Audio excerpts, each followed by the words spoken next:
In 1864, a group of immigrants led by George Donner and James F. Reed set out towards California, dreaming of a better life. This group, which would enter history as the Donner Party, included men, women, and children, all bound by the hope of prosperity in the promised land of the American West. The decision to follow a new route, promoted as a shortcut by Lansford Hastings, turned out to be a fatal choice. This shortcut, known as the Hastings Cutoff, was actually longer and more arduous than anticipated, leading the group through the Great Salt Lake Desert and significantly delaying their journey. As autumn progressed, the Donner Party reached the slopes of the Sierra Nevada, but early and heavy snowfalls sealed the mountain pass, blocking their path. With no other choice, they were forced to establish an emergency camp near Truckee Lake, hoping that the spring thaw would allow them to continue. The food supplies, already strained by the long journey and the detour through the desert, proved insufficient to face the winter months. The situation quickly became desperate. Hunting became improbable due to the thick snow cover hiding the already scarce wildlife. The group began consuming the remaining supplies, the livestock that had survived the journey, and their own horses and dogs. And finally, when these too were exhausted, the hides of animals that had served as blankets or clothing. As the cold and hunger tightened their icy embrace around the Donner Party, death became a frequent visitor. One by one, group members began to die, victims of hardship, disease, or sheer despair.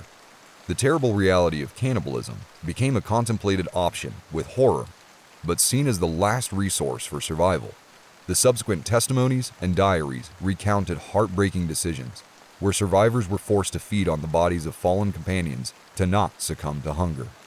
Despite the desperation, there were attempts to seek help. The most notable was the Forlorn Hope, a group of 17 individuals who tried to cross the Sierra Nevada on foot to obtain rescue. Their march through the snow and mountains became an extreme struggle for survival, during which they too resorted to cannibalism, consuming the bodies of fallen companions along the way. The first relief only arrived in February 1847, after some of the Forlorn Hope members miraculously reached the Californian settlements and organized a rescue mission. However, for many of the remaining members of the Donner Party, help came too late. At the end of their ordeal, only half of the original approximately 90 immigrants survived to tell their story of their winter of terror.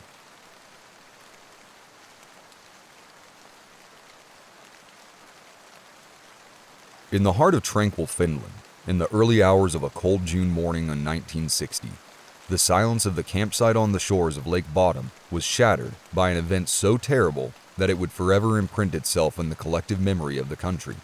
4 young people, 2 couples of friends, had decided to spend the night in a tent by a picturesque lake, unaware of the fate that awaited them. The previous day had been serene, a moment of joy and carefreeness typical of the Finnish summer. Lake Bodom, with its crystal-clear waters and surrounding woods, offered a perfect backdrop for an adventure among friends.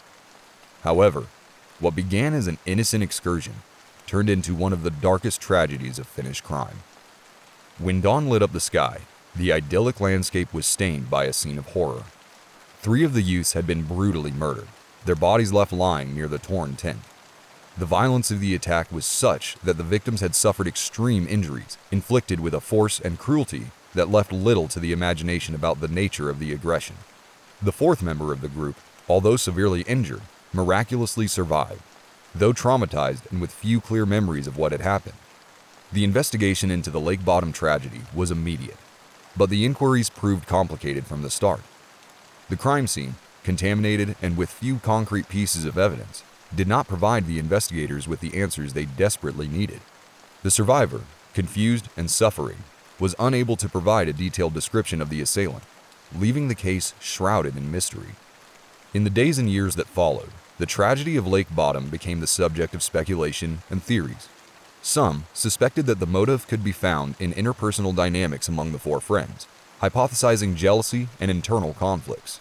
Others suggested the possibility of an external aggressor, perhaps a psychopathic passerby attracted by the vulnerability of the young campers.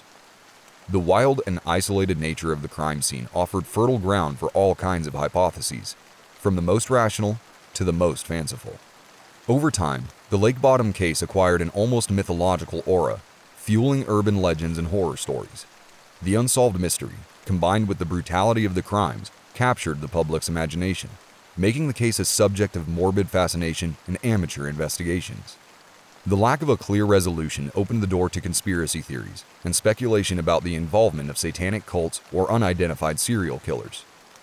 Finnish popular culture also embraced the story, with movies, books, and songs seeking to explore or interpret the events of that tragic night.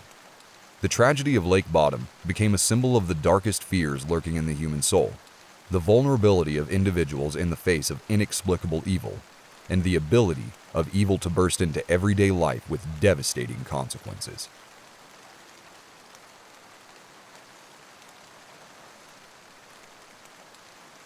In 2014, Kris Kremers and Lisanne Froon, two young Dutch women, embarked on an adventure in Panama, hoping to live a cultural and exploratory experience.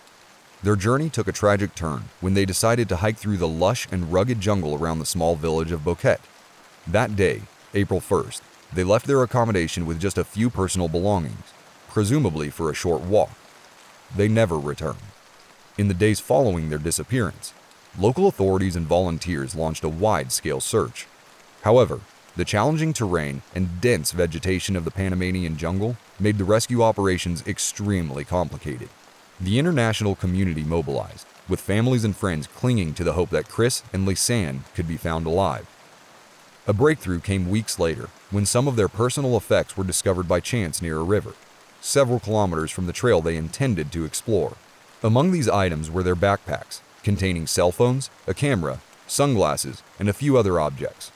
The analysis of the phones revealed desperate attempts to call for help in the hours immediately following their departure. All failed due to lack of signal in the jungle.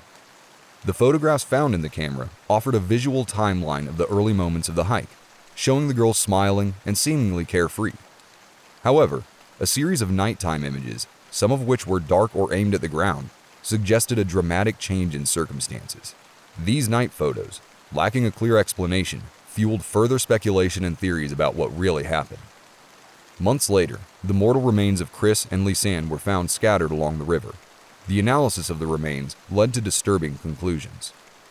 While some bones showed signs of natural exposure, other details suggested the possibility of a traumatic event.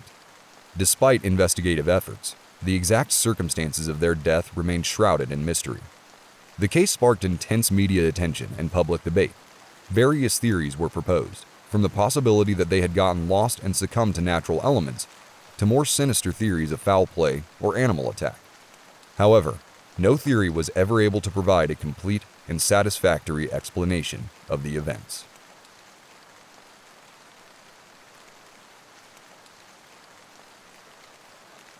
In July 1938, a peaceful family vacation in Rocky Mountain National Park transformed into one of the most disturbing and indecipherable disappearance stories of the 20th century. Alfred Beilharz, a 4-year-old boy, vanished into thin air, leaving behind only unanswered questions and a mystery that endures to this day.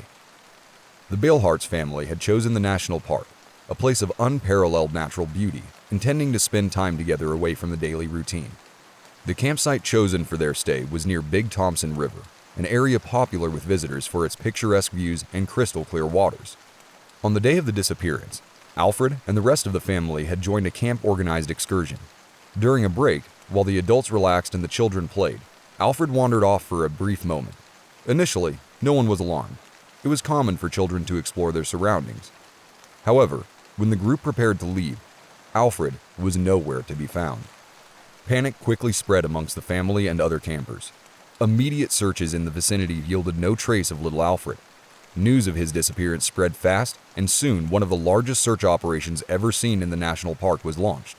Hundreds of volunteers, including experienced rescuers, local community members, and park personnel, joined the search efforts. The military was also involved, with troops and specialized equipment sent to scour the vast and wild area. Despite the unprecedented deployment of resources and the determination of all involved, no trace of Alfred was found. In the following days, the hope of finding little Alfred alive dwindled.